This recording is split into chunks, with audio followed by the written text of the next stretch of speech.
الحمدللہ رب العالمین والصلاة والسلام علی سید الانبیاء والمرسلین وعلی آلہ واصحابہ اجمعین۔ اعوذ باللہ من الشیطان الرجیم، بسم اللہ الرحمن الرحیم۔ الہدایہ قرآن کلاس، دورہ قرآنی انسائکلوپیڈیا، موضوعاتی دورہ قرآن کریم۔ تمام شرکائے کلاس، دوست احباب، مسلمان بہن بھائیوں کو خوش آمدید۔ بحمداللہ تعالی آج ہمارا موضوعاتی دورہ قرآن کریم کے حوالہ سے الایمان بالرسالت کے تحت ادب مصطفیٰ صلی اللہ تعالی علیہ وآلہ وسلم، توقیر مصطفیٰ، تعظیم مصطفیٰ صلی اللہ تعالی علیہ وآلہ وسلم، گزشتہ سے پیوستہ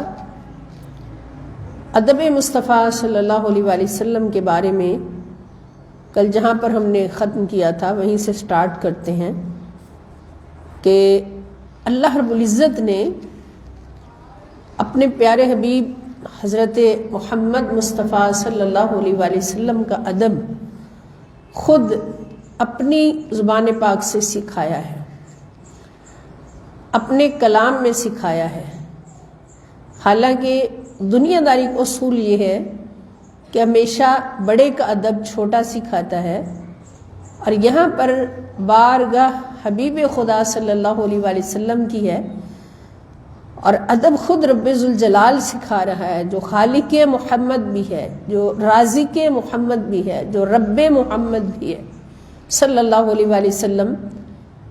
تو یہاں سے ہمیں نبی کریم صلی اللہ تعالی علیہ وآلہ وسلم پر ایمان لانے کی سب سے پہلے شک جو ہے وہ محبت رسول صلی اللہ علیہ وسلم، دوسری ادب رسول صلی اللہ علیہ وآلہ وسلم، اس کی اہمیت کا اندازہ ہوتا ہے کہ حضور کی محبت کس مقام پر ہے کہ خود اللہ رب العزت حضور کو اپنا محبوب فرما رہے ہیں، اور اپنا محبوب بنا کر اللہ نے قرآن کے اندر اپنے مصطفیٰ صلی اللہ علیہ وسلم کا سارا تعارف خود عطا فرمایا۔ اور اس کے بعد حضور علیہ السلام کی بارگاہ کا ادب خود حضور بھی نہیں سکھا رہے، صحابہ کرام تو پریکٹیکلی سکھا رہے ہیں۔ یہ ادب آرڈر جو نافذ ہو رہا ہے ادب کا، وہ اللہ رب العزت کی طرف سے ہو رہا ہے، اور اللہ تعالیٰ آرڈر نافذ کرتے ہوئے سارا ادب خود سکھا رہے ہیں۔ ابھی ہم ادب کے سارے پہلو یہاں پر ڈسکس کریں گے۔ تو اس کی وجہ کیا ہے؟ اس کی وجہ یہی کہ نبی کریم صلی اللہ تعالی علیہ وآلہ وسلم اللہ کی سب سے بڑی پہچان ہے، سب سے بڑی معرفت ہے، سب سے بڑی نشانی ہے۔ تو اللہ رب العزت کی شان کون جان سکتا ہے سوائے خدا کے اور مصطفیٰ کے؟ تو اس بارگاہ کا ادب بھی خدا کے سوا کوئی نہیں جان سکتا اور نہ بتا سکتا ہے۔ اس سے ہمیں یہ بھی پتا چلا کہ بارگاہ مصطفیٰ صلی اللہ علیہ وآلہ وسلم اصل میں بارگاہ خدا ہے۔ بارگاہ مصطفیٰ صلی اللہ علیہ وآلہ وسلم اصل میں بارگاہ خدا ہے، اس لیے اللہ تعالیٰ خود اس بارگاہ کا ادب خود سکھا رہے ہیں۔ اور نبی کریم صلی اللہ علیہ وآلہ وسلم کی عظمتوں کی بھی وضاحت اللہ تعالیٰ خود اس طرح سے فرما رہے ہیں کہ کوئی مثل مصطفیٰ کا نہ ہوا، نہ ہے، نہ ہوگا، کسی اور کا یہ رتبہ نہ ہوا، نہ ہے، نہ ہوگا۔ تو اس ادب کے بارے میں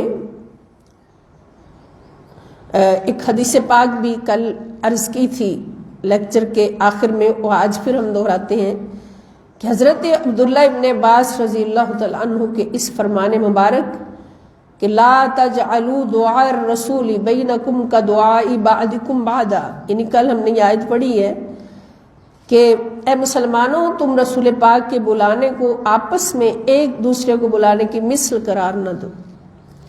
یہ بھی بارگاہ مصطفیٰ صلی اللہ علیہ وسلم کا ادب ہے، سکھانے والا خدا ہے، یہ بات ذہن میں رکھنی ہے۔ اس کی تفسیر میں حضرت عبداللہ ابن عباس جو کہ جس کو نبی کریم صلی اللہ علیہ وآلہ وسلم نے حبر هذه الامت فرمایا کہ یہ اس امت میں سب سے بڑا مفسر قرآن ہے عبداللہ ابن عباس. وہ فرماتے ہیں کہ دیہات سے آنے والے بعض لوگ کہتے تھے کہ اے محمد، اے ابوالقاسم، تو اللہ تعالیٰ نے اپنے نبی مکرم صلی اللہ علیہ وآلہ وسلم کی تعظیم کی خاطر انہیں اس سے منع فرما دیا. پھر اس حکم کے بعد وہ آپ کو یا نبی اللہ اور یا رسول اللہ کے القاب سے پکارتے. اسے امام ابو نعیم اور مروزی نے روایت کیا ہے. اب یہاں پر ہمیں یہ بات سمجھ آئی کہ ہم جب ایک دوسرے کو پکارتے ہیں آپس میں تو اس کا نام لے کے پکارتے ہیں یا اس کی کوئی کنیت لے کے پکارتے ہیں، لیکن اللہ تعالیٰ نے فرما دیا کہ جب میرے مصطفیٰ صلی اللہ علیہ وآلہ وسلم کی بارگاہ میں بیٹھ کر آپ کو تم پکارو تو کبھی بھی کسی دوسرے کی طرح نہیں پکارو، بلکہ وہ اس نام سے پکارو جو اللہ نے تمہیں حکم دے دیا. یہ اس بارگاہ کا ادب ہے. یا نبی اللہ کہہ کے پکارو یا رسول اللہ کہہ کے پکارو. یہ حکم ہی اس وقت نازل ہوا جب دیہات والوں نے حضور کو یا محمد یا ابوالقاسم کہہ کے پکارا تھا. اس کے بعد اسی سلسلہ میں ہم دیکھتے ہیں کہ سورۃ الاحزاب ہے، آیت نمبر 53 ہے 53. اس میں اللہ تعالیٰ نے کتنے ادب اپنے نبی صلی اللہ علیہ وآلہ وسلم کے سکھائے، اور پھر ادب نہ کرنے والوں کے بارے میں بھی اللہ پاک نے جو کچھ بیان فرمایا. اللہ تعالیٰ فرماتے ہیں کہ یا ایھا الذین آمنوا لا تدخلوا بیوت النبی الا ان یؤذن لکم. یعنی پہلا ادب یہ سکھایا کہ اے ایمان والو، نبی مکرم صلی اللہ علیہ وآلہ وسلم کے گھروں میں داخل نہ ہوا کرو سوائے اس کے کہ تمہیں کھانے کے لیے اجازت دی جائے. الی طعام ان یؤذن لکم، کہ تمہیں اجازت دی جائے، الی طعام، کھانے کے لیے دعوت دی جائے، اس وقت تم جا سکتے ہو. اس کے علاوہ تم نبی پاک صلی اللہ علیہ وآلہ وسلم کے گھر میں نہ داخل ہوا کرو. اور پھر فرمایا کہ غیر ناظرین اناہ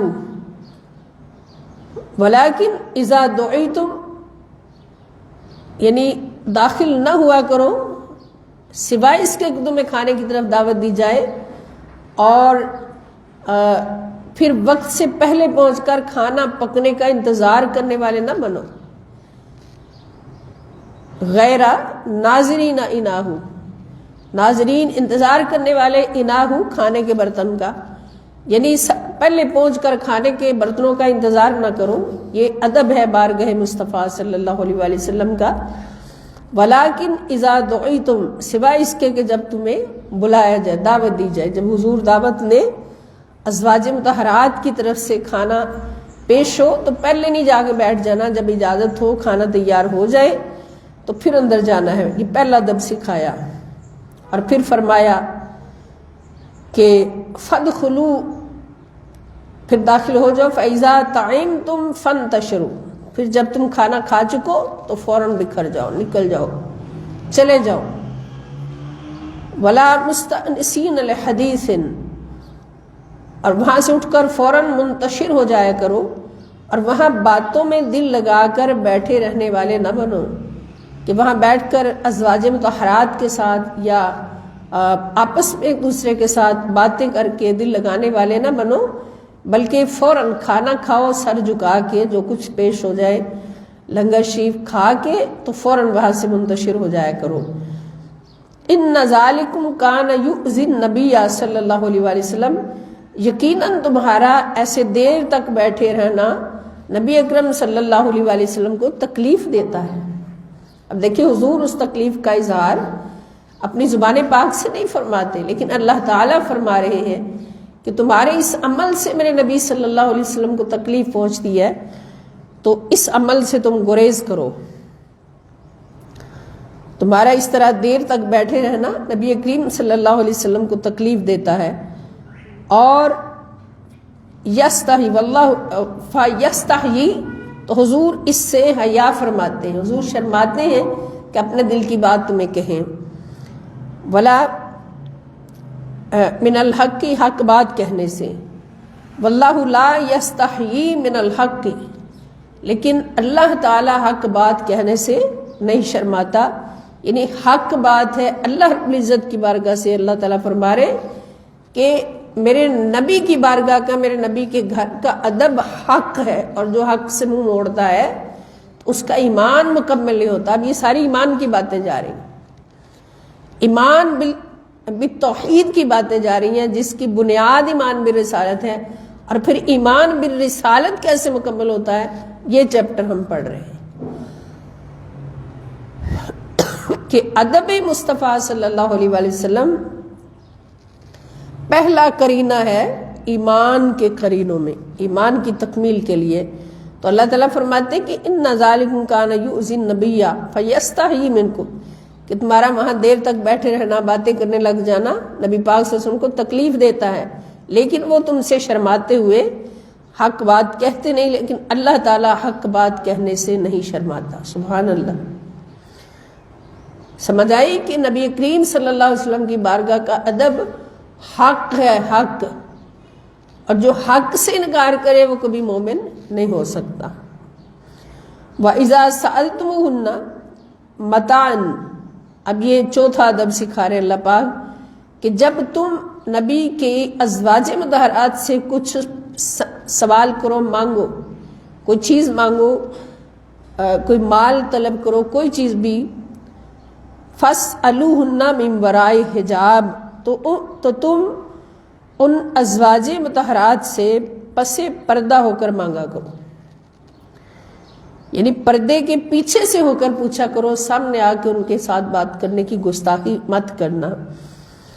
ذالکم اطہر لقلوبکم، یہی ادب تمہارے دلوں کے لیے بہتر ہے، یہی ادب تمہارے دلوں کے لیے بہتر ہے۔ وقلوبہن، اور ان ازواج مطہرات کے دلوں کے لیے بڑی طہارت کا باعث ہے۔ وما کان لکم، اور پھر اگلا ادب سکھایا کہ تمہارے لیے ہرگز جائز نہیں ان تؤذوا رسول اللہ صلی اللہ علیہ وسلم، کہ تم رسول اللہ صلی اللہ علیہ وسلم کو تکلیف پہنچاؤ، تمہارے لیے ہرگز جائز نہیں۔ ولا ان تنکحوا ازواجہ، اور اگلا ادب کیا سکھایا کہ نہ نکاح کرو نبی صلی اللہ علیہ وآلہ وسلم کی بیویوں سے من بعد ہی، آپ کے بعد، یعنی آپ کا جب وصال ہو جائے۔ نبی کی یہ شان ہے، تمام انبیاء کرام کی، اور بالخصوص افضل الانبیاء نبی الانبیاء محمد مصطفیٰ صلی اللہ علیہ وسلم کی یہ شان ہے کہ آپ کے وصال مبارک کے بعد کسی کی یہ شان نہیں کہ آپ کی بیوہ بیوی سے نکاح کرے، یہ قرآن نے منع کر دیا۔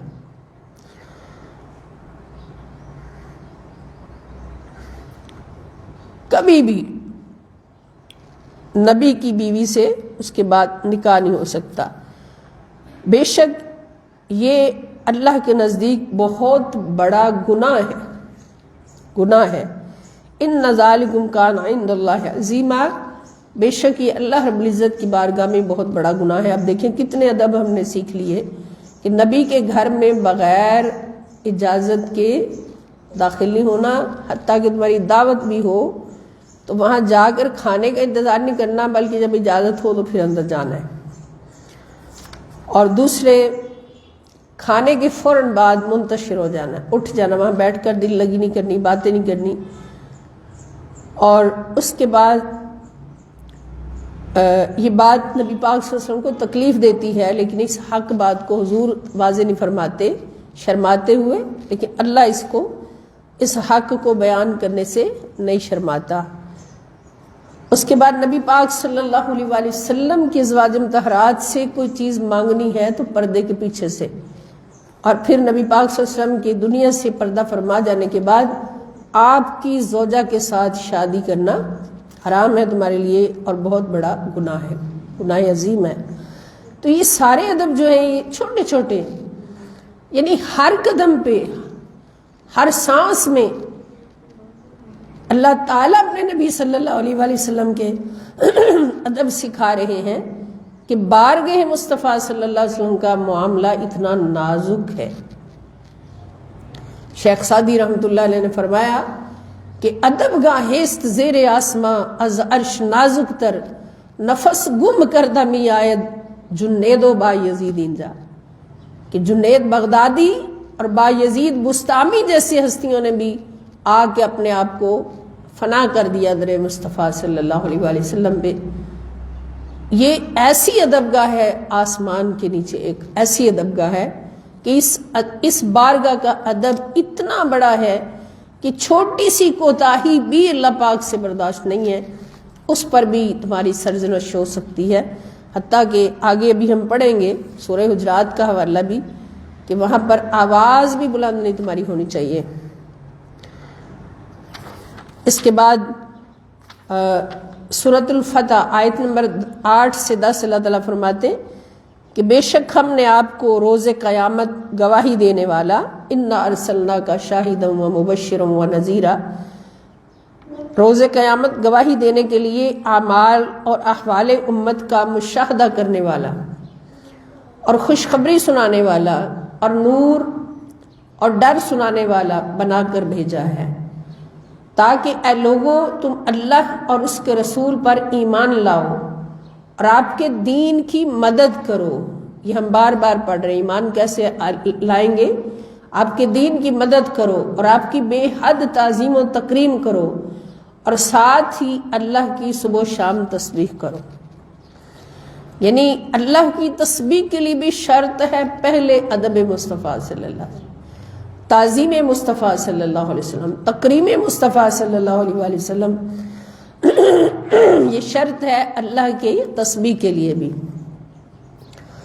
اور اے حبیب صلی اللہ علیہ وسلم، بے شک جو لوگ آپ سے بیعت کرتے ہیں وہ اللہ ہی سے بیعت کرتے ہیں، ان کے ہاتھوں پر آپ کے ہاتھ کی صورت میں اللہ کا ہاتھ ہے، یعنی ان کے ہاتھوں پر آپ کے ہاتھ کی صورت میں اللہ کا ہاتھ ہے۔ ید اللہ فوق ایدیہم، جیسے میں نے پہلے بھی عرض کیا تھا کہ حضور کا ایک دست مبارک نیچے ہے، اوپر سارے صحابہ کے ہاتھ ہیں اور سب سے اوپر حضور کا ہاتھ ہے، تو اللہ تعالیٰ فرما رہے ہیں سونیا یہ جو سب سے اوپر ہاتھ ہے یہ میرا ہاتھ ہے۔ ید اللہ فوق ایدیہم، ہاتھ حضور کا تھا سب کے ہاتھوں کے اوپر، لیکن اللہ نے کیا کہا؟ ید اللہ فوق ایدیہم۔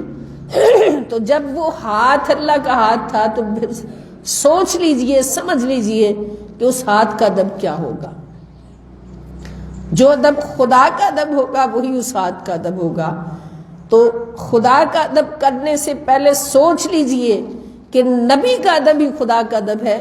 جس نے نبی پاک صلی اللہ علیہ وسلم کے ادب و تعظیم کا خیال نہ رکھا تو اس نے خدا کی بے ادبی کی ہے، جس نے نبی کی بے ادبی کی ہے اس نے خدا تعالیٰ کی بے ادبی کی ہے۔ تو اس سے ہمیں بہت بڑی بات سمجھ آ گئی کہ گنبد خضرا شریف کے پہرے داروں سن لو کہ گنبد خضرا شریف کا ادب خدا کے گھر کا ادب ہے، خدا کا ادب ہے، اس لیے کہ گنبد خضرا شریف کی طرف ہم پشت نہیں کرتے، ادب کرتے، اس لیے کہ وہاں حبیب خدا محمد مصطفیٰ صلی اللہ علیہ وسلم تشریف فرما ہے، اور اللہ خود کہہ رہا ہے کہ میرے نبی کے ہاتھ کا ادب بھی میرے ہاتھ کا ادب ہے، میرے نبی کی ذات کا ادب بھی میری ذات کا ادب، میرے نبی کی بارگاہ کا ادب میرا ادب۔ تو جس نے وہاں ادب کر لیا اسی نے ادب کی گواہی دے دی، اور جس نے مصطفیٰ کی در پہ ادب نہ کیا اس نے خدا کے ادب کی گواہی بالکل نہیں دی، اللہ نے اس کی گواہی قبول ہی نہیں کی۔ تو اللہ تعالیٰ فرماتے ہیں ان کے ہاتھوں پر آپ کے ہاتھ کی صورت میں اللہ کا ہاتھ ہے۔ پھر جس شخص نے بیعت کو توڑا تو اس کے توڑنے کا وبال اس کی اپنی جان پر ہوگا، اور جس نے اس بات کو پورا کیا جس کے پورا کرنے پر اس نے اللہ سے عہد کیا تھا تو وہ عنقریب اسے بہت بڑا اجر عطا فرمائے گا۔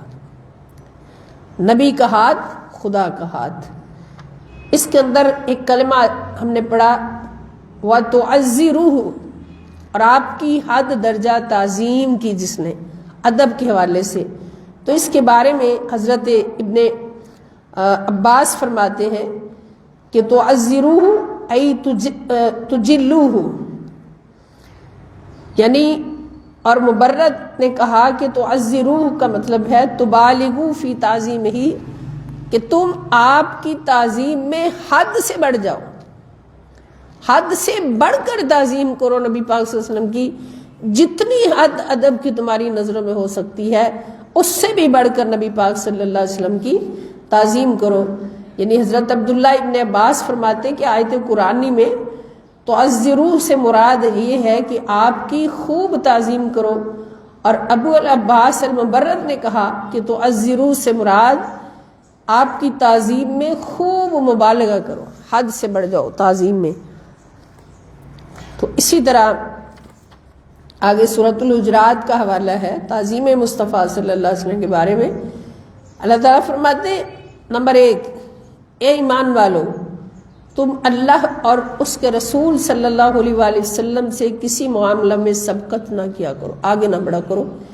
اب یہاں اللہ تعالیٰ نے اپنا ذکر کیا کہ اللہ سے آگے نہ بڑھو، تو ساتھ ہی کہا لا تقدموا بین یدی اللہ ورسولہ، اور اس کے رسول سے آگے بھی نہ بڑھا کرو۔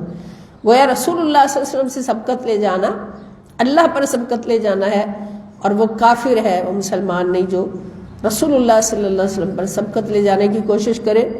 اور اس کا مطلب یہ ہوگا کہ جو بھی معاملہ حضور نے طے فرما دیا، جو فیصلہ حضور نے فرما دیا، جو حکم اور قانون مصطفیٰ صلی اللہ علیہ وسلم کی طرف سے نافذ ہو گیا، اس میں کوئی اپنی مرضی نہیں کر سکتا، ایک حرف بھی، ایک نقطہ بھی اپنی مرضی نہیں کر سکتا۔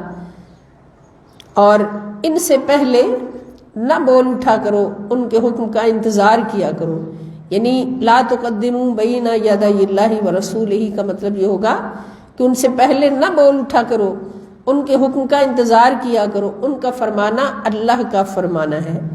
واتقوا اللہ، اور اللہ سے ڈرتے رہو، ان اللہ سمیع علیم، بے شک اللہ تعالیٰ بہت سننے والا اور بہت جاننے والا ہے۔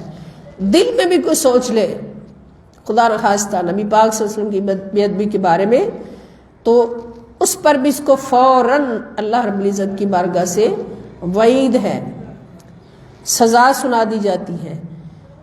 اس کے بعد فرمایا یا ایھا الذین آمنوا، یہ دوسرا ادب سورہ حجرات کے حوالے سے۔ پہلا ادب کیا تھا؟ سبقت نہیں لے جانی، حضور کے فرمان کا انتظار کرنا۔ اور دوسرا ادب، اچھا یہاں پر یہ بات بھی ہمیں ذہن میں رکھنی ہے کہ نبی پاک صلی اللہ تعالی علیہ وآلہ وسلم چونکہ تمام مسلمانوں کے لیے قیامت تک آنے والوں کے لیے اسوہ حسنہ حضور کی ذات ہے، تو جو حکم حضور علیہ السلام کے بارے میں نازل ہو رہا ہے، تو حضور کی وساطت سے علماء کرام جو حضور پر ایمان لانے کے ہر تقاضے کو پورا کرتے ہوئے، ایمان برسالت کے ہر تقاضے کو پورا کرتے ہوئے ہر وقت خدمت دین میں مصروف ہو، تو ان پر بھی پھر وہ حکم لاگو ہوگا کہ ایک امام، ایک یعنی بڑا عالم ہے، وہ آپ سے کوئی بات کر رہا ہے، تو آپ کا حق نہیں ہے ہمارے جیسے عام بندوں کا کہ اس کی بات کو کاٹ کر اپنی بات پیش کرے، بلکہ ان کی بات پوری سنیں اور اس کے بعد جو ذہن میں خلش ہو ان کے سامنے بیان کرے۔ تو یہ حضور کی بارگاہ کا پہلا ادب۔ اور دوسرا ادب اللہ تعالیٰ فرماتے ہیں یا ایھا الذین آمنوا لا ترفعوا اصواتکم فوق صوت النبی، اے ایمان والو۔ اب یہ حکم سارے کس کو دیے جا رہے ہیں؟ ایمان والوں کو۔ دوسروں سے اللہ تعالیٰ کو کوئی کنسرن ہی نہیں، کوئی تعلق ہی نہیں۔ اب بات اسی سے کی جاتی ہے، اسی کو سمجھائی جاتی ہے جس کے ساتھ کوئی تعلق ہوتا ہے، جس کے ساتھ محبت ہوتی ہے، جس کو پاک رکھنا مقصود ہوتا ہے، ستھرا رکھنا مقصود ہوتا ہے، اسی کو سمجھایا جاتا ہے ہر بات۔ تو یہاں پر وہ کون سی قوم ہے جس کو اللہ تعالیٰ پکار رہے ہیں؟ مومنین۔ ہر حکم جو ادب مصطفیٰ صلی اللہ علیہ وسلم کے لیے دیا جا رہا ہے وہ ایمان والوں کو دیا جا رہا ہے۔ مقصد کیا؟ تاکہ ان کا ایمان جو ہے وہ مضبوط ہو، محفوظ ہو، اور بلند سے بلند ہو کے درجہ کمال تک پہنچ جائے۔ اب صحابہ کرام کو ہر حکم مل رہا ہے، منافقین کو تو نہیں نہ مل رہا، صحابہ مومن ہے، تو صحابہ کی وساطت سے قیامت تک آنے والے ہر مومن کو یہ حکم مل رہا ہے، اس لیے کہ اس کے پاس وہ دولت جو بارگاہ مصطفیٰ سے ملی ہے، بات سننے اور سمجھنے کی ہے کہ جو دولت بارگاہ مصطفیٰ صلی اللہ علیہ وسلم سے ملی ہے وہ ایمان کی ایک بہت گراں قدر دولت ہے، اور جتنی مہنگی دولت ہوتی ہے اتنی اس کی بڑی حفاظت ضروری ہوتی ہے۔ تو یہاں پر ہم نچوڑ یہ دیکھ رہے ہیں ہر حکم کا، بارگاہ مصطفیٰ صلی اللہ علیہ وسلم کے بارے میں ہر حکم کا نچوڑ یہ دیکھ رہے ہیں کہ یہ ہر بات جو اللہ تعالیٰ اپنے نبی کے ادب کے بارے میں فرما رہے، یہ ہمارے ایمان کی حفاظت کی ضامن ہے۔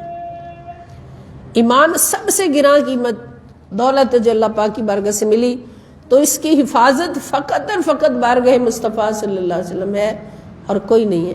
اسی لیے حضور علیہ السلام کی حدیث شریف مجھے یاد آ گئی، جی چاہتا ہے بیان کر دوں۔ حضور نے فرمایا قیامت کے قریب ایمان ساری دنیا سے سمٹ کر مدینے میں جمع ہو جائے گا، اور اس کی مثال کیا دی؟ جیسے سانپ سمٹ کر اپنے بل میں چلا جاتا ہے، اور سانپ کی مثال ایمان کے لیے، اور ایمان کے گھر کے لیے سانپ کے بل کی مثال، یعنی جس طرح سانپ سمٹ کر اپنے گھر میں جاتا ہے، اس طرح پوری دنیا سے ایمان سمٹ کر مدینہ میں چلا جائے گا۔ اس کا مطلب سارے مومن جو ہیں وہ آخر وقت میں مدینہ میں جمع ہو جائیں گے، کیونکہ کوئی بھی آفت ساری دنیا میں تو آئے گی مگر مدینہ کی حد پار نہیں کر سکے گی، حتیٰ کہ دجال بھی مدینہ کی حد پار نہیں کر سکے گا۔ تو اب یہاں پر سوچنے کی بات ہے، حدیث شریف میں نبی پاک صلی اللہ علیہ وسلم نے ایمان کی مثال سانپ کے ساتھ دی، حالانکہ سانپ ایک موذی جانور ہے، تو اس کے بارے میں یہ فرمایا گیا کہ سانپ کے ساتھ اس لیے دی کہ جس طرح سے لوگ سانپ سے بچتے ہیں، ڈرتے ہیں، آخر وقت جب ہوگا، قیامت کا قریب ہوگا، تو ایمان سے اس طرح ڈریں گے، ایمان والوں سے اس طرح ڈریں گے جیسے سانپ سے ڈرا جاتا ہے، بچیں گے ایمان سے اور ایمان والوں سے، پھر کافر ہی کافر رہ جائیں گے، کفر ہی کفر رہ جائے گا، اور ایمان جو ہے اور مومن جو ہے وہ سارے کا سارا مدینہ میں جمع ہو جائے گا۔ جیسے سانپ کا گھر بل ہے تو ایمان والوں کا گھر مدینہ ہے۔ تو ایمان کی بات ہو رہی ہے، تو ایمان ہمارا بچے گا ہی در مصطفیٰ صلی اللہ علیہ وآلہ وسلم پہ، اور حضور کے در کا ادب کر کے۔ ہر بات سے میں یہی نچوڑ مل رہا ہے، ایمان والوں کو اللہ تعالیٰ پکار رہے ہیں، ہم مسلمانوں کو نہیں پکار رہے، کیونکہ مسلمان جو ہیں، مسلمانوں میں منافقین بھی شامل ہیں، بہت سارے رنگوں کے لوگ شامل ہیں، بہت سارے مسلک اور مذاہب کے لوگ شامل ہیں، لیکن ایمان والا فقط ایک گروہ ہے، اور یہ وہ گروہ ہے جس کو حضور فرماتے میرے صحابہ کرام کے نقش قدم پر ہے، فقط وہ ایمان والا گروہ ہے۔ اور یہ ساری باتیں کس کو سکھائی جا رہی ہیں؟ صحابہ کرام کو۔ تو اس کا مطلب جو صحابہ نے کیا ہے وہی بہتر ہے، وہی حق ہے اور سچ ہے، اور یہ سب کچھ اللہ تعالیٰ نے صحابہ کو جب فرمایا تو صحابہ نے ان سارے احکام پر اپنی زندگیاں قربان کر دی۔ کوئی منافق ہوگا جس نے کہا ہوگا، آج تک کہتے ہیں، وہاں پر کھڑے ہو کر بھی کہتے ہیں، در مصطفیٰ صلی اللہ علیہ وسلم پر کھڑے ہو کر بھی کہتے ہیں کہ ادب کیوں کر رہے ہو؟ ادب ضروری نہیں، صرف سیرت کی پیروی ضروری ہے، لیکن اللہ تعالیٰ نے ایمان کے تقاضوں میں چوتھا نمبر سیرت کی پیروی رکھا۔ پہلا نمبر جو ہے محبت ہے، دوسرا نمبر ادب اور تعظیم ہے، تیسرا نمبر تائید و نصرت ہے، اور چوتھا نمبر جا کے سیرت کی پیروی ہوتا ہے، اطیعوا اللہ و اطیعوا الرسول۔ تو یہ بات ساری ذہن میں رہنی چاہیے سب کے۔ بارگاہ مصطفیٰ صلی اللہ علیہ وسلم کا ادب جو ہے یہ ایمان کی حفاظت ہے، اس لیے ایمان والوں کو دعوت دی جا رہی۔ تو پہلا ادب سکھایا کہ سبقت نہیں لے جانی، دوسرا ادب سکھایا کہ اپنی آواز کو میرے نبی صلی اللہ علیہ وسلم کی آواز سے بلند مت کر لینا، اپنی آواز کو نبی کی آواز سے بلند نہ کیا کرو، نہ آواز میں تیزی ہو نہ بلندی ہو، اور ان سے اس طرح زور سے نہ بولو جیسے آپس میں زور سے بولتے ہو، یعنی حضور کی بارگاہ میں بیٹھ کر آپس میں بھی گفتگو کرنی ہے تو بہت آہستہ آواز۔ یہ بات ادب کے خلاف ہے، دیکھو کہیں تمہارے اعمال تمہاری نادانی سے ضائع نہ ہو جائیں، یہ ایمان والوں کو کہا جا رہا ہے کہ اگر بارگاہ مصطفیٰ صلی اللہ علیہ وسلم میں آواز بلند ہو گئی، بے ادبی ہو گئی، تو پھر اعمال کے جانے کا خطرہ ہے۔ یہ سزا بھی ساتھ ہی سنا دی، اور تم کو خبر بھی نہ ہوگی کہ تمہارے اعمال ضائع ہو جائیں گے۔ بے شک جو لوگ رسول اللہ صلی اللہ علیہ وسلم کی بارگاہ میں ادب اور نیاز کے باعث اپنی آوازوں کو پست رکھتے ہیں، یہی وہ لوگ ہیں جن کے دلوں کو اللہ نے تقویٰ کے لیے چن کر خاص کر لیا۔ کتنی بڑی بات! کہ ہر مومن یہ چاہتا ہے کہ مومن سے اوپر متقی کی سیٹ پہ چلا جاؤں. چاہت ہے نا سب کی کہ تقوی حاصل ہو جائے، دل کا تقوی حاصل ہو جائے. تو اللہ تعالیٰ نے اس کی ایک ہی کسوٹی بتائی، ایک ہی راستہ بتایا کہ جو میرے نبی صلی اللہ علیہ وسلم کی بارگاہ کا ادب کرنے میں کامیاب ہو گیا اور اس نے اپنی آواز میرے نبی کی آواز سے پست رکھی، میرے نبی کی بارگاہ میں بیٹھ کر اس کی آواز نکلی ہی نہیں، بہت ادب کے ساتھ بولا، تو اللہ تعالیٰ فرماتے ان کے دلوں کو اللہ نے تقوی کے لیے چن کر خاص کر لیا. تو ایمان تو ملا تھا حضور کی بارگاہ سے، خدا کی قسم یہاں پھر تقوی بھی حضور کی بارگاہ سے مل رہا ہے. کہاں جائیں گے یہ تقوی لینے اور ایمان لینے جو نبی کو وسیلہ نہ جانے نہ مانے اور نبی پاک صلی اللہ علیہ وسلم کی بارگاہ کا ادب کرنے سے روکے؟ کہاں سے ملیں گی یہ ان کو دولتیں، جبکہ قرآن ہمیں کہہ رہا ہے کہ یہ ساری دولت، اس کے سارے خزانے، ایمان کے سارے خزانے، تقوی کے سارے خزانے خدا نے کہاں رکھے ہیں؟ وہ مصطفیٰ کے قدموں میں رکھے. چلو مدینے ایمان لینا ہے، چلو مدینے والے کے قدموں میں بیٹھ کر دکھاؤ، وہاں پہ اللہ تعالیٰ وہاں بٹھا کے دیکھتے ہیں. تقوی لینا ہے، مصطفیٰ کی بارگاہ میں بیٹھ کر دکھاؤ. جس طریقے سے بیٹھو گے اسی طریقے کی خیرات تمہیں عطا ہو جائے گی. تو ان کو اللہ تعالیٰ نے تقوی کے لیے خاص طور پر چن لیا ہے اور انہی کے لیے بخشش ہے اور اجر عظیم ہے. یعنی حضور کی بارگاہ میں جا کے بخشش بھی ملتی ہے، ایمان بھی ملتا ہے، تقوی بھی ملتا ہے، بخشش بھی ملتی ہے اور اجر عظیم بھی نصیب ہوتا ہے. بے شک جو لوگ، آگے پھر دوسروں کی بھی بات سن لیں کہ بے شک جو لوگ آپ کو حجروں کے باہر سے پکارتے ہیں ان میں سے اکثر آپ کے بلند مقام و مرتبہ اور آداب اور تعظیم کی سمجھ نہیں رکھتے، اور اگر وہ لوگ صبر کرتے یہاں تک کہ آپ خود ہی ان کی طرف باہر تشریف لے آتے تو یہ ان کے لیے بہتر ہوتا، اور اللہ بڑا بخشنے والا، بہت رحم فرمانے والا ہے. یعنی یہ ان دیہاتیوں کے بارے میں آیت مبارکہ نازل ہوئی جو کسی دوسرے علاقے سے آئے تھے، تو آ کے انہوں نے حجرہ مبارکہ سے باہر کھڑے ہو کر حضور کو زور زور سے آوازیں دینی شروع کر دی کہ یا محمد یا محمد، آپ باہر آئیں، ہماری بات سنیں. تو اللہ رب العزت نے ان کے بارے میں بھی حکم نازل فرما دیا، ان کو سزا نہیں سنائی. کس لیے؟ کہ وہ جانتے نہیں تھے حضور کی بارگاہ کا ادب، جانتے نہیں تھے.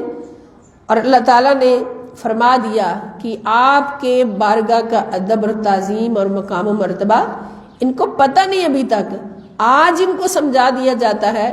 اور آج کے بعد ان کے ساتھ ساتھ قیامت تک آنے والے ہر مسلمان مومن کو سمجھا دیا جاتا ہے کہ بارگاہ مصطفیٰ صلی اللہ علیہ وسلم میں آ کے کبھی اونچی آواز سے بولنا نہیں. اور یہی ادب خدا کی قسم آج تک ہر قیامت تک اس بارگاہ کا ہے کہ جب بھی در مصطفیٰ صلی اللہ علیہ وسلم پہ حاضری ہو تمہاری آواز بلند نہ ہو، زور زور سے ایک دوسرے کو آوازیں نہ دیں، باتیں نہ کریں، فضول باتیں نہ کریں، بلکہ ادب کے ساتھ حضور کی بارگاہ میں خاموشی سے بیٹھ کر درود و سلام کا نذرانہ پیش کریں. تو اللہ تعالیٰ نے ان کے حق میں فرما دیا کہ میرے محبوب یہ جانتے نہیں تھے آپ کی شان اقدس کو. اب یہ وضاحت اللہ تعالیٰ نے کیوں فرمائی؟ اس چھوٹی بات کی بھی وضاحت فرمائی کہ وہ ادب جانتے نہیں تھے، تو اس لیے اللہ تعالیٰ نے ان کو بخش دیا ہے. اللہ غفور ہے، بخشنے والا ہے، مہربان ہے، تاکہ بعد میں کوئی یہ نہ کہہ سکے کہ وہ بدو بھی تو آگے بولے تھے، ہم کیوں نہیں بول سکتے. اب کم از کم یہ تو کوئی کہے گا نا کہ جب وہ انوسنٹ لوگ آئے تھے، جاہل لوگ تھے، ان کو پتہ نہیں تھا، تو وہ بھی آ کے اگر انہوں نے اونچی آواز سے حضور کو آواز دی ہے تو اللہ تعالیٰ نے فوراً گرفت کر لی اور ان کے ساتھ ہی پوری امت کو بتا دیا ہے کہ میرے مصطفیٰ صلی اللہ علیہ وسلم کی بارگاہ میں اس طرح سے نہیں بولنا، یہ حضور کی بارگاہ کا ادب ہے. پھر نبی کریم صلی اللہ علیہ وسلم کی بارگاہ میں کثرت سوال سے بھی روکا گیا کہ حضور کی بارگاہ میں بیٹھ کر رنگ برنگے زیادہ سوال نہ کرو ورنہ تم مشکل میں پھنس جاؤ گے.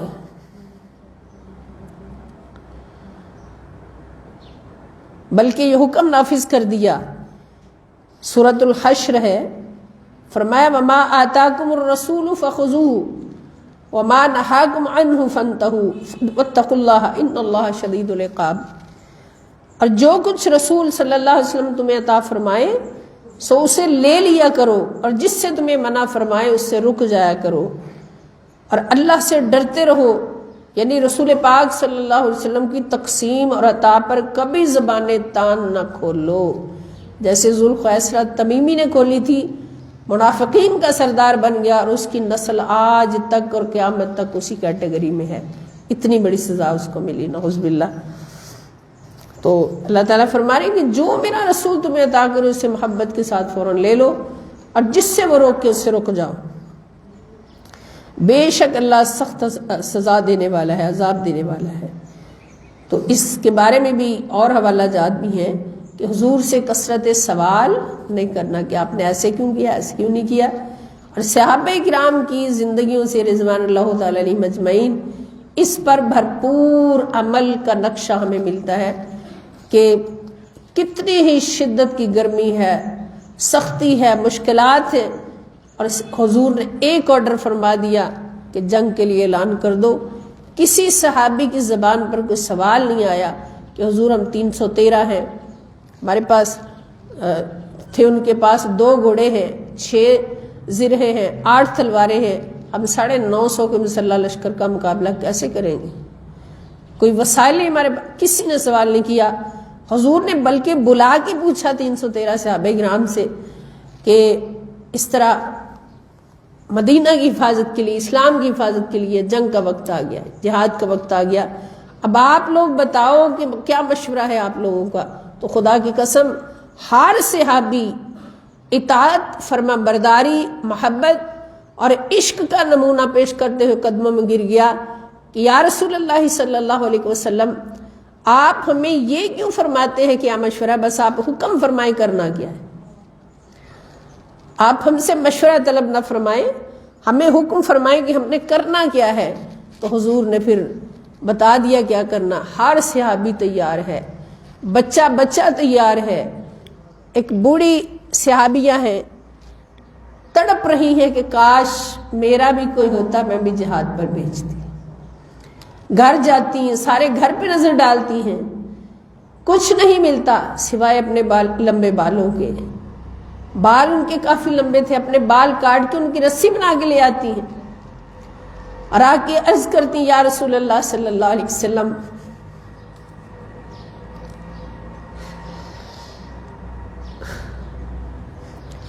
میرے پاس کچھ نہیں پیش کرنے کے لیے، نہ میرا شوہر ہے، نہ بھائی ہے، نہ بیٹا ہے جس کو میں پیش کروں۔ اپنے گھر میں جا کے سارے گھر پہ نظر ڈالی ہے، کچھ نہیں ملا مجھے۔ حضور میری لمبے بالوں کی میں رسی بنا کے لے آئی ہوں، یہ قبول فرما لیں، کسی صحابی کا گھوڑا باندھنے کے کام آ جائے گی۔ اب ذرا سوچئے کہ اس اماں کا مقام اللہ پاک نے کہاں رکھا۔ یہ نمونہ ہمیں صحابہ کرام کی حیات طیبہ سے ملتا ہے کہ کوئی سوال نہیں۔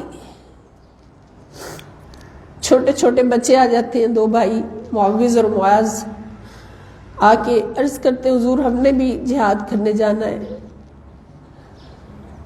آقا پوچھتے آپ تو بہت چھوٹے ہو، معصوم ہو، کیا کرو گے؟ عرض کی حضور ہم نے ابو جہل کو مارنا ہے۔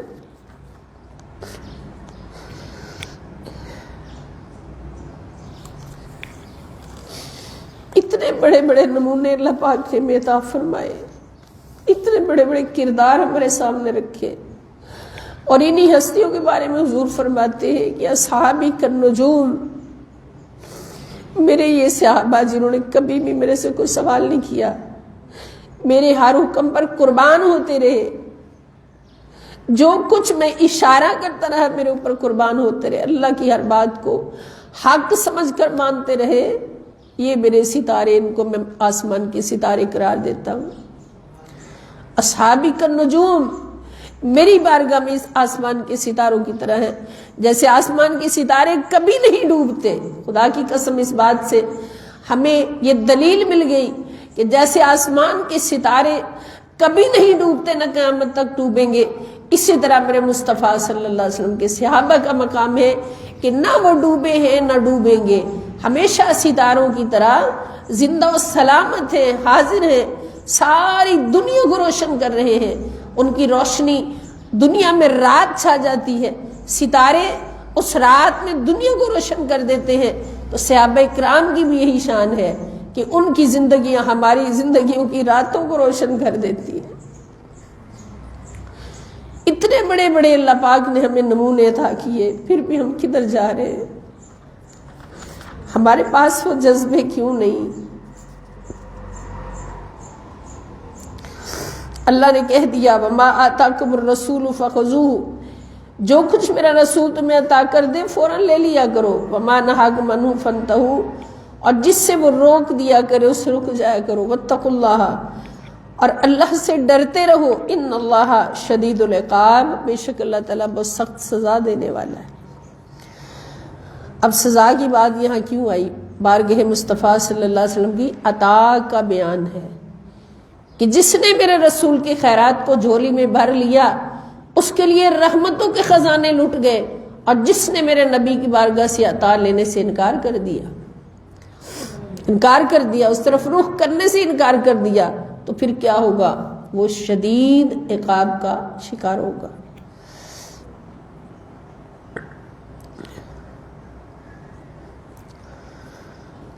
اور پھر ایک اور بہت بڑا ادب کہ حضور کی بارگاہ میں بیٹھتے تھے جب مومن بھی منافق بھی، تو حضور علیہ السلام جب کوئی بات فرماتے تو کوئی دور بیٹھا اس کو اگر سمجھ نہ آتی تو صحابہ میں سے تو وہ کہہ دیتے کہ راعنا یا رسول اللہ، راعی یہ فعل امر ہے، اس کا مطلب توجہ فرمائیے، اور را الف عین، عین کے نیچے زیر، یہ فعل امر ہے واحد کا صیغہ، راعنا یا رسول اللہ۔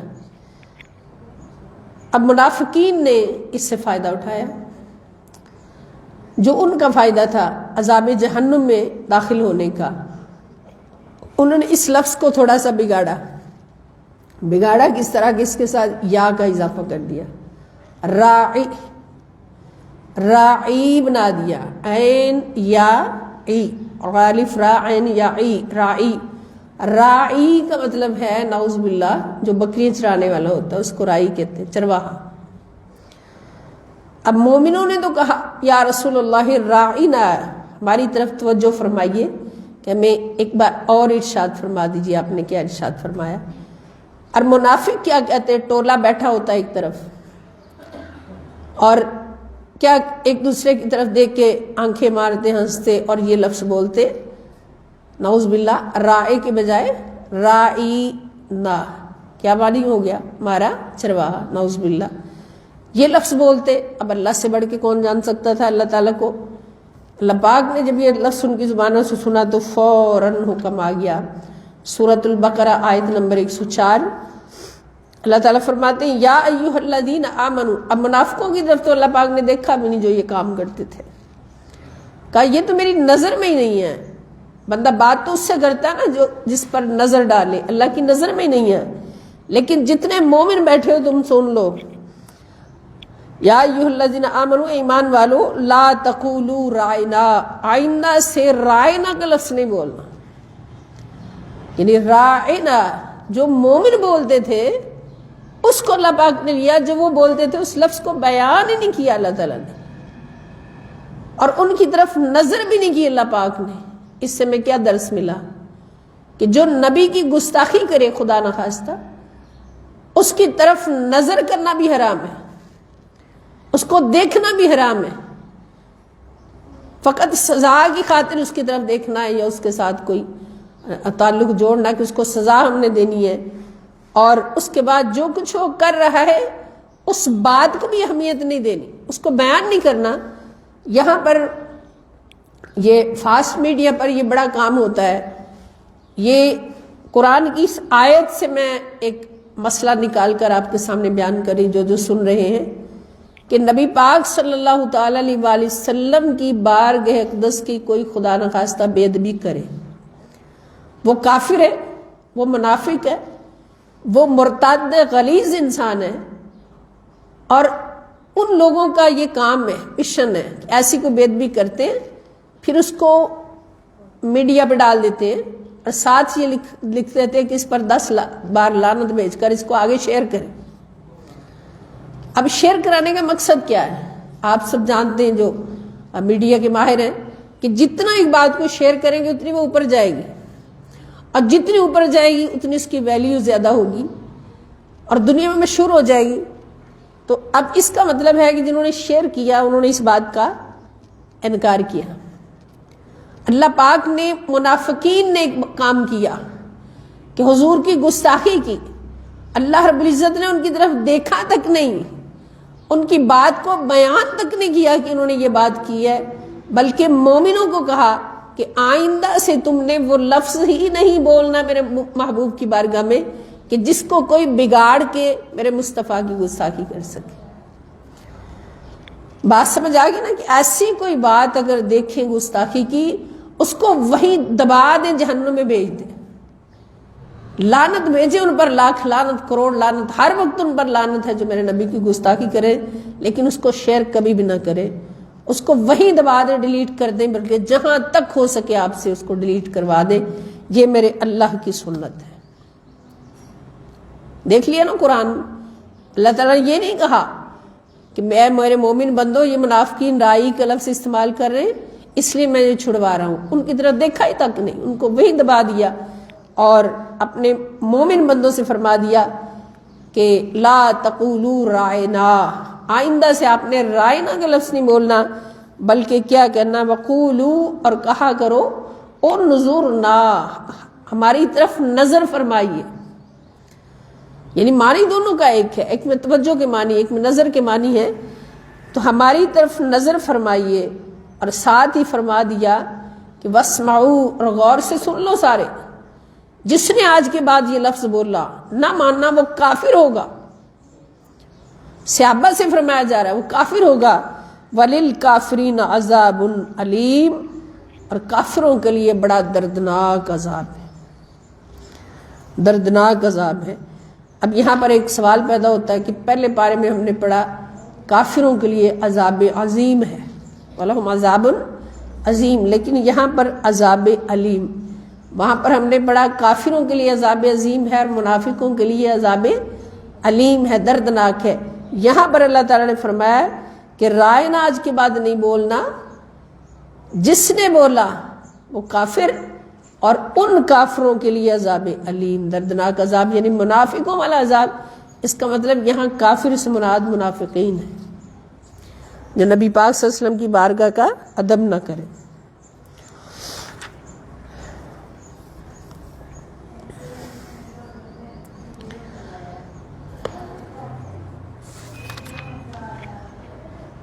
یعنی حضور کی شان میں کوئی بھی ایسا لفظ بولنے سے اللہ پاک نے سرزنش فرمائی۔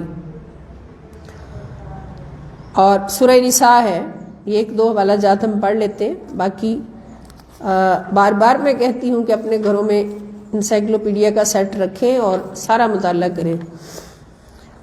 وَمَن يُشَاقِقِ الرَّسُولَ مِن بَعْدِ مَا تَبَيَّنَ لَهُ الْهُدَىٰ وَيَتَّبِعْ غَيْرَ سَبِيلِ الْمُؤْمِنِينَ نُوَلِّهِ مَا تَوَلَّىٰ وَنُصْلِهِ جَهَنَّمَ وَسَاءَتْ مَصِيرًا، اور جو شخص رسول پاک صلی اللہ علیہ وسلم کی مخالفت کرے اس کے بعد کہ اس پر ہدایت کی راہ واضح ہو چکی اور مسلمانوں کی راہ سے جدا راہ کی پیروی کرے تو ہم اسے اسی گمراہی کی طرف پھیرے رکھیں گے جدھر وہ خود پھر گیا ہے، اور بالآخر اسے دوزخ میں ڈالیں گے اور وہ بہت ہی برا ٹھکانہ ہے۔ نبی پاک صلی اللہ علیہ وآلہ وسلم۔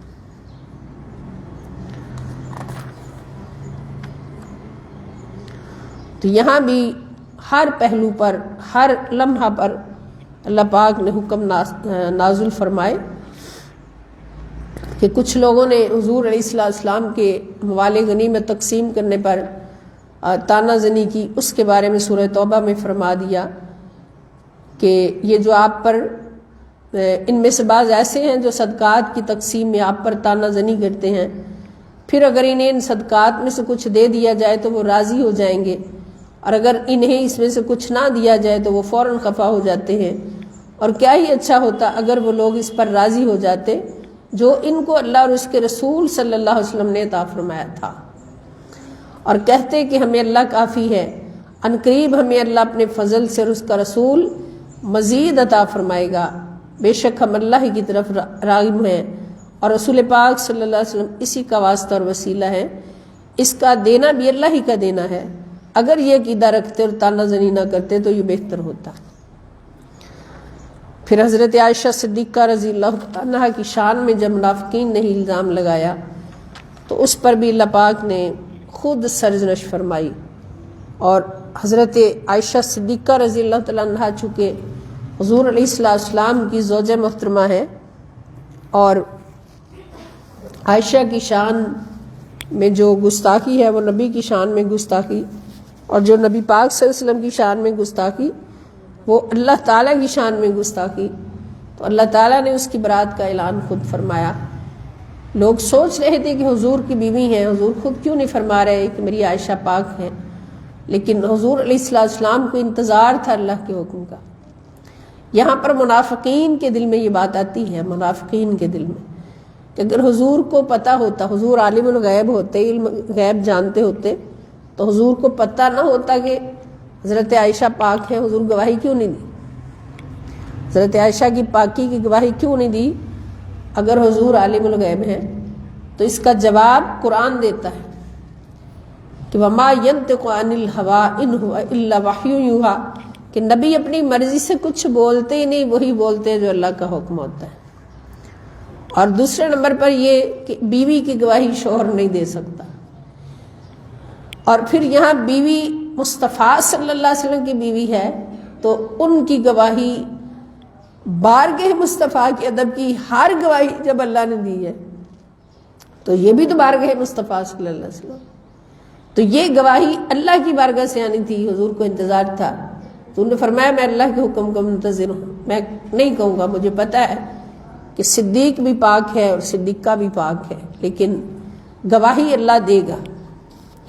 پھر اللہ کی طرف سے سورہ نور پوری نازل ہوئی، اور اللہ رب العزت نے حضرت عائشہ صدیقہ رضی اللہ تعالیٰ عنہ کی برات کی خود گواہی دی، اور آئندہ کے لیے جو کچھ وہاں پر ہوا تھا اس کے بارے میں بھی سارے قانون نافذ کر دیے کہ جو کسی پاک باز عورت پر تہمت لگائے گا اس کی سزا کیا ہوگی۔ اگر کسی نے تہمت لگائی ہے تو وہ 4 گواہ لے کے آئے جنہوں نے اپنی آنکھوں سے دیکھا ہو، اگر وہ گواہ نہیں لاتا تو اس کو 100 کوڑے کی سزا ہے۔ اتنی بڑی سزا سنا دی۔ تو اس طرح یہ سارے قانون جو تھے اس بارے میں، تہمت کے بارے میں، زنا کی تہمت کے بارے میں، یہ سارے حضرت عائشہ صدیقہ رضی اللہ تعالیٰ عنہ کے صدقے سے اللہ تعالیٰ نے کتنی خواتین کو، کتنی مومن خواتین کو تباہ ہونے سے بچا لیا، حضرت عائشہ صدیقہ رضی اللہ تعالیٰ عنہ کے وسیلے سے۔ اسی طرح جب کسی نے کہا کہ وحی میں 6 ماہ کا وقفہ آ گیا، پہلی وحی کے بعد 6 ماہ تک وحی نہیں آئی، تو کفار و مشرکین مکہ کہنے لگے، تانے دینے لگے کہ اب تیرا خدا تجھ سے ناراض ہو گیا ہے، نبی پاک صلی اللہ علیہ وسلم سے، کہ وحی نہیں اتری تو حضور اداس ہو گئے ان تانوں سے۔ تو پھر اللہ تعالیٰ نے سورہ ضحیٰ نازل فرما دی۔ ہر لمحہ اپنے نبی صلی اللہ علیہ وسلم کا اتنا خیال ہے۔ اللہ تعالیٰ نے فرمایا آپ کے رب نے جب آپ کو منتخب فرمایا ہے، آپ کو نہیں چھوڑا، اور نہیں جب سے آپ کو محبوب بنایا ہے ناراض ہوا۔ ما ودعک ربک وما قلی، کہ جب سے اللہ نے آپ کو منتخب فرمایا ہے آپ کو چھوڑا نہیں ہے، اور جب سے آپ کو محبوب بنایا ہے آپ سے ناراض نہیں ہوا۔ اسی طرح کسی شخص نے تانا دیا کہ حضور کا کوئی بیٹا نہیں ہے، تو نعوذ باللہ حضور کی نسل نہیں ہوگی، آگے بڑھے گی، تو اس پر اللہ تعالیٰ نے سورہ کوثر نازل فرما دی۔ سبحان اللہ، جو ایک ایسا خزانہ ہے قرآن کے اندر کہ اس خزانے کہ اندر کوئی چیز، کوئی رحمت ایسی ہے ہی نہیں جس خزانے میں اللہ نے نہ رکھی ہو۔ فرمایا انا اعطیناک الکوثر، محبوب ہم نے تو سارا کچھ تجھے دے دیا، خیر کثیر تجھے عطا فرما دی ہے کہ بیٹا کیا ہے؟ بیٹے کی محتاجی تو دنیا داروں کو ہوتی ہے، میرے نبی کو بیٹے کی محتاجی نہیں۔ فصلی لربک وانحر، بس آپ، بے شک ہم نے آپ کو ہر خیر و فضیلت میں بے انتہا کثرت بخشی ہے، بس آپ اپنے رب کے لیے نماز پڑھا کرے اور قربانی دیا کرے، یہ ہدیہ تشکر ہے۔ بے شک آپ کا دشمن ہی بے نسل اور بے مراد ہو کے مرے گا۔ پھر اس شخص کو کسی نے دیکھا، سب نے دیکھا کہ وہ بے نسل ہو کر مرا اور بے مراد ہو کر مرا۔ پھر ولید بن مغیرہ کے بارے میں بھی، اس نے حضور علیہ السلام کی بارگاہ کی گستاخی کی، بہت بڑا منافق تھا، تو اس کے بارے میں بھی اللہ پاک نے وعید اتار دی سورہ قلم کے اندر کہ اور آپ کسی ایسے شخص کی بات نہ مانیں جو بہت قسمیں کھانے والا، یعنی اس نے حضور کی گستاخی کی اور اس گستاخی کی سزا اللہ تعالیٰ نے ولید بن مغیرہ کی صورت میں دی کہ اس کے اندر ہر عیب جو کسی کو بھی نہیں پتا تھا وہ سارے کھول کے بیان کر دیا، اور قیامت تک ہر قرآن پڑھنے والا ان عیبوں کو دیکھ رہا ہے کہ ولید بن مغیرہ کیا کیا عیب رکھتا تھا، وہ سارے یہاں پر بیان کر دیے۔ فرمایا کہ آپ کسی ایسے شخص کی بات نہ مانیں جو بہت قسمیں کھانے والا، انتہائی ذلیل ہے۔ پہلا عیب کیا کہ بہت قسمیں کھانے والا ہے، جھوٹی قسمیں کھانے والا۔ نمبر 2 جو تانا زنی کرنے والا۔ نمبر 3 جو عیب جوئی کرنے والا اور لوگوں میں فساد انگیزی کے لیے چغل خوری کرتا پھرتا ہے، جو بھلائی کے کام سے بہت روکنے والا ہے، جو بخیل ہے، حد سے بڑھنے والا ہے، سرکش ہے اور سخت گناہگار ہے، جو بد مزاج اور درست خو ہے، مزید برآں کہ یہ بد اصل بھی ہے، یہ حرام زادہ بھی ہے۔ اس دن دنیا کو پتہ چلا کہ یہ حلال زادہ نہیں ہے، یہ حرام کی اولاد ہے، اور قیامت تک لکھ دیا۔ حالانکہ اللہ پاک ہمیں تو ایک دوسرے کی پردہ پوشی کی تلقین فرماتے نا کہ دوسرے میں کوئی عیب دیکھو اس کا پردہ ڈالو، لیکن یہ کون شخص ہے جس کے سارے عیب کھول کر، اور وہ عیب بھی کھول کر رکھ دیا جس کو اس کی ماں کے سوا کوئی جانتا ہی نہیں تھا۔ اور یہ کس کی سزا ہے؟ یہ گستاخ رسول کی سزا ہے۔ آج لوگ کہہ دیتے ہیں جی دنیا داری انسانیت کے ناطے اس طرح نہیں کرنا چاہیے، ظلم ہے، یہ ہے، وہ ہے۔ حالانکہ گستاخ رسول ایک ایسا مجرم ہے جس کو پکڑنے میں اللہ پاک دیر نہیں کرتے، ایک لمحہ بھی اللہ پاک اس کو رزق نہیں دیتے، فوراً اس کی پکڑ ہو جاتی ہے۔ سورہ کوثر دیکھ لیں، سورہ قلم دیکھ لیں، اور اپنا سورہ تبت یدا ابی لہب دیکھ لیں کہ ابو لہب حضور علیہ السلام کو ستاتا تھا، تو اس کے بارے میں تبت یدا ابی لہب کیا کیا تھا اس نے کہ جب حضور نے دعوت اسلام کے لیے بلایا، پہاڑی پر کھڑے ہوئے دعوت دی، تو ابو لہب نے ہاتھ کا اشارہ کر کے نعوذ باللہ یہ گستاخی کی کہ آپ نے ہمیں اس لیے بلایا تھا۔ تو اللہ تعالیٰ نے فرمایا ابو لہب تیرے دونوں ہاتھ ہی ٹوٹ جائیں جنہوں نے بے ادبی کے ساتھ میرے مصطفیٰ کی طرف اشارہ کیا۔ کوئی رکھا ٹائم اللہ تعالیٰ نے، فوراً پکڑ لیا۔ اس کے بعد اس کی بیوی جو تھی وہ نبی پاک صلی اللہ علیہ وسلم کی راہ میں کانٹے بچھاتی تھی، جدھر سے حضور گزرتے نعوذ باللہ کانٹے دار جھاڑیاں رکھ دیتی۔ تو اللہ تعالیٰ نے فرمایا کہ تبت یدا ابی لہب وتب ما اغنی عنہ مالہ وما کسب۔ کتنے بیٹے تھے اس کے؟ درجن بیٹے تھے، حسین سے حسین، لمبے اونچے، مگر ماں، اور اتنا مالدار تھا، اتنا مالدار تھا بے حد و حساب۔ لیکن اللہ فرماتا ہے ما اغنی عنہ مالہ وما کسب، نہ اس کے مال نے اس کو کوئی فائدہ دیا، نہ اس کے اولاد نے اسے، جو کچھ بھی کمائے سب برباد گیا۔ وامرأتہ حمالۃ الحطب، اور اس کی بیوی جو تھی وہ لکڑیوں کا گٹھا اٹھا کے چلا کرتی تھی، فی جیدہا حبل من مسد، اس کے گلے میں اسی گٹھے کی رسی جو اس نے بنائی ہوئی تھی وہ اس کے گلے میں پھنسے گی اور وہ مر جائے گی، رہی حصہ اس کو ملی۔ یہی سزا اس کو ملی۔ ابو لہب کے ہاتھ ٹوٹ گئے، ابو لہب تباہ ہو گیا، اور اس کا مال سب کچھ اس کو لے کے جہنم میں ڈوب گیا۔ اس کی بیوی جو لکڑیوں کا گٹھا اٹھا کے جا رہی تھی، اس کو سزا کیا ملی حضور کو ستانے کی، کہ اسی وہ گٹھا پیچھے کو گرا، اس کی وہ پلاسٹک کی موٹی رسی تھی اس کے گلے میں پھنسی اور اس کو پھندا آ گیا اور مر گئی۔ تو بات یہ سمجھنے کی ہے کہ ایمان کی بات ہو رہی ہے، اور ایمان کا بہت بڑا شعبہ ہے حضور کا ادب، مصطفیٰ کا ادب، اور حضور کی بے ادبی پر بہت بڑی اللہ تعالیٰ کی سرزنش ہے، سزا ہے۔ تو یہ اس بات کا خیال رکھنا ہے تاکہ ہمارا ایمان محفوظ سے محفوظ رہے۔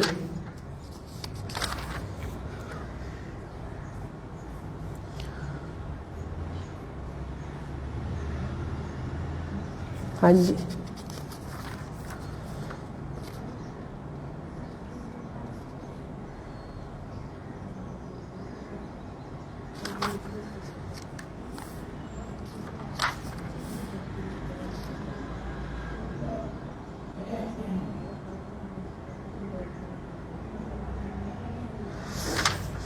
یہ ہمارا ٹاپک جو ہے الحمدللہ الکریم پورا ہو گیا آج۔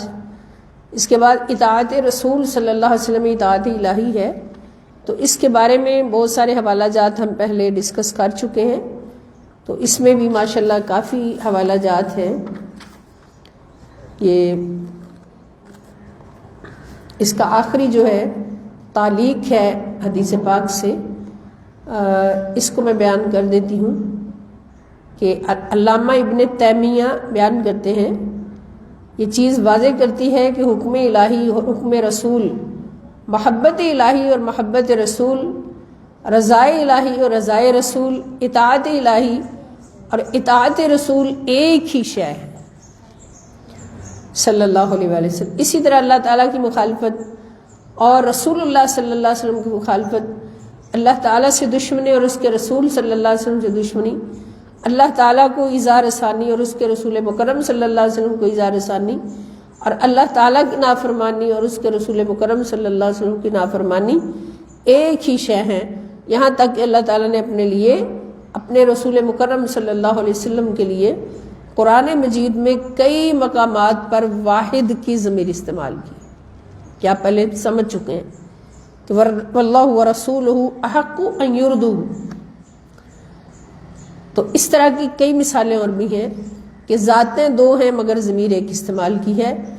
تو اللہ پاک پوری امت کو سمجھنے کی توفیق دیں، جو نہیں سمجھتے ان کو بھی اللہ تعالیٰ سمجھنے کی توفیق دیں، اور ہم سب کو ایمان کامل اللہ پاک زندگی میں بھی نصیب فرمائے، اور ہمارا خاتمہ بھی ایمان کامل پر ہو، سب کا بھلا اور سب کی خیر ہو۔ تو کل ہمارا ٹاپک انشاءاللہ الکریم الاحکام الخاصہ بتکریم النبی صلی اللہ علیہ وسلم، نبی کریم صلی اللہ علیہ وسلم کی تکریم کے بارے میں خصوصی احکام جو اللہ تعالیٰ نے نازل فرمائے، ان پر ہم انشاءاللہ سیر حاصل مطالعہ کریں گے اور اخذ فیض کریں گے انشاءاللہ تعالیٰ۔ اللہ پاک سب کی خیر فرمائے، ایمان کی سلامتی کے ساتھ ہمیں ہر سانس نصیب فرمائے۔ والسلام علیکم ورحمۃ اللہ وبرکاتہ، وإلی اللقاء انشاءاللہ تعالی۔